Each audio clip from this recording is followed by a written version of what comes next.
Are you new to bass fishing? Well, let me tell you, I got the trick for you. I'm gonna teach you today how to fish for bass. So stick around, you don't wanna miss it.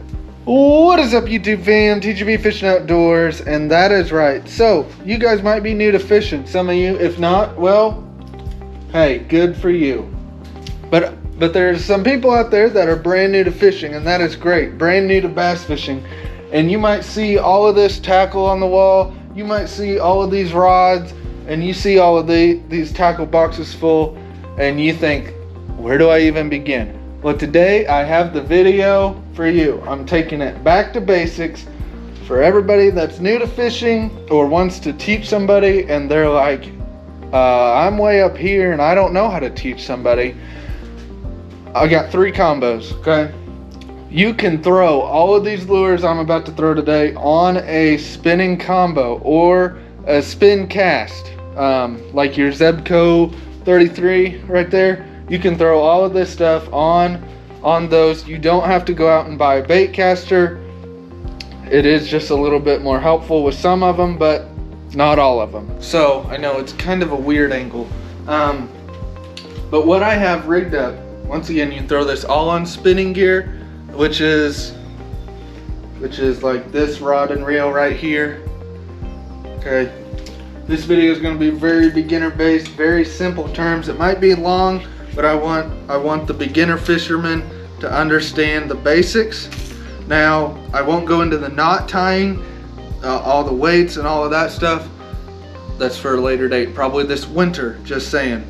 But what I have first is a crankbait, a square bill crankbait, and it has rattles in it. That's a moving bait, and that bait just fell. But that's a moving bait, so that'll get a lot of reaction strikes from your fish. Your bass will come up, they'll see it swim by their face, and they'll just react to it. Reaction bait.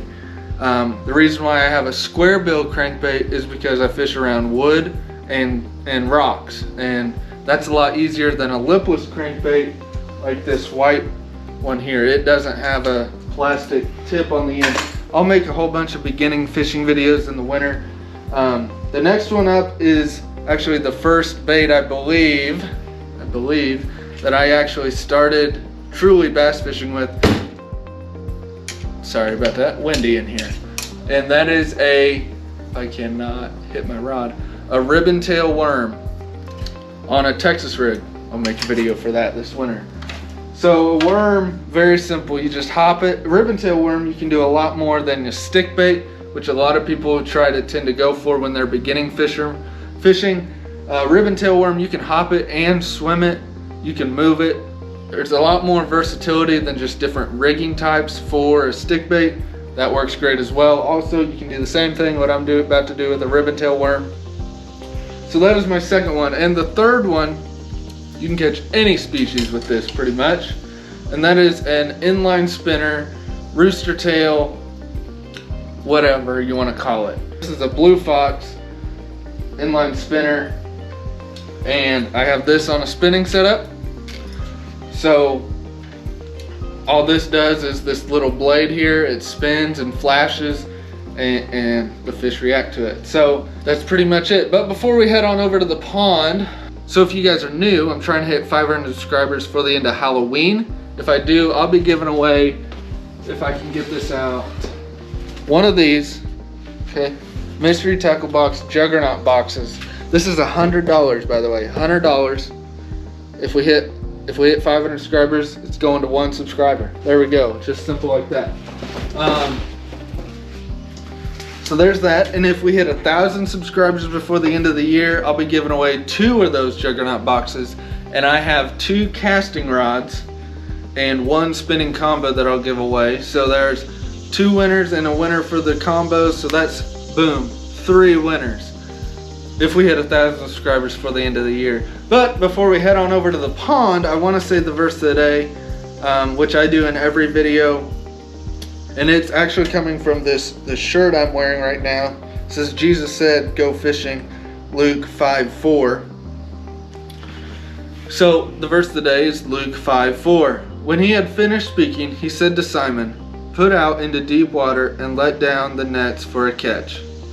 And then it talks about them catching a whole bunch of fish, which is an amazing verse, amazing verse. So, I know this intro was super long, but let's get right into fishing. Alrighty, so we made it to the pond. And first thing, I think you should guys invest in a pair of sunglasses. Doesn't have to be the best starting out, but it is a little difficult when you just squint all day long. So different times of years you want to target different kinds of structure. So right now it is kind of late summer. The weather's been acting like early fall, but I always go for docks, rocks, stumps when I'm bank fishing. So with this inline spinner, it's very easy. Just cast it out and reel it back in. So I usually move around quite often, maybe a little too often, but I just don't want to get stuck in one place for too long. And if you have a pond with a lot of opportunities to catch fish, I'd go after them pretty quick. Oh, what? We got a fish. I don't know what happened here, but there we go. There we go, baby. First fish of the day. Come here. So there we go. First fish of the day. And with bass and bluegill, you can lip them like this. This is a little pipsqueak. Thank you, Jesus. Thanks for playing. So I'm gonna switch over to the crankbait here, and it's pretty much the same as the rooster tail. Just cast it out and retrieve.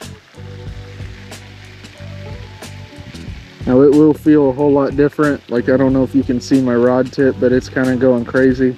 It's just hitting the bottom. But it's gonna feel like you have a fish on like this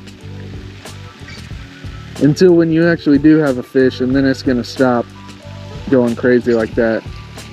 So like here, I'll cast right along these rocks, because hopefully there will be a bass on one of these rocks.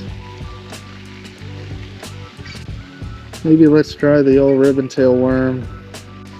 But with this worm, you can just pop it, kind of like just pull your rod tip up and then let it fall. You can just cast and retrieve it real slowly.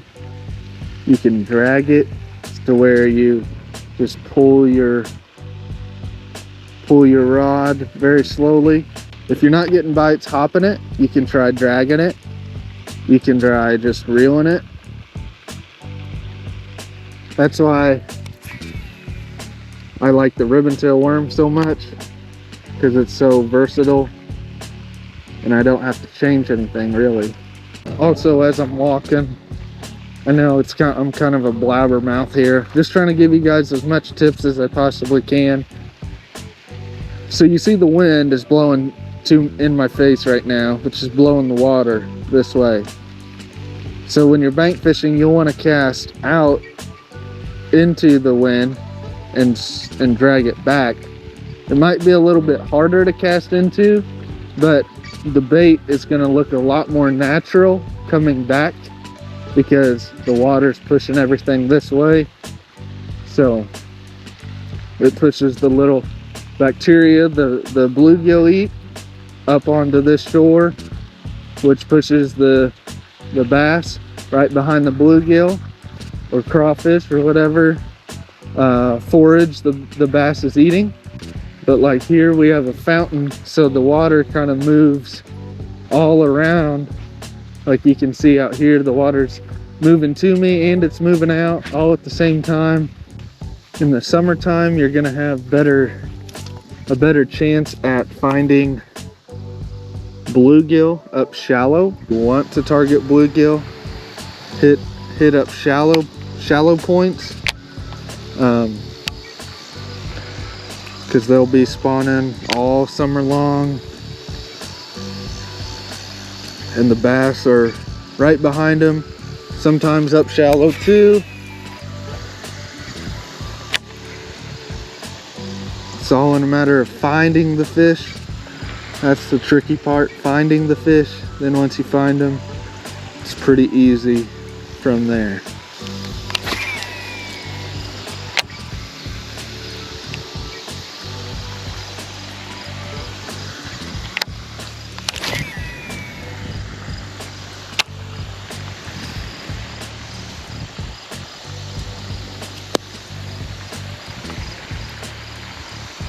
Oh, there we go. There we go. Come up here, little buddy. There we go. Second fish of the day. Another little bitty feller. Thank you, Jesus, and thanks for playing.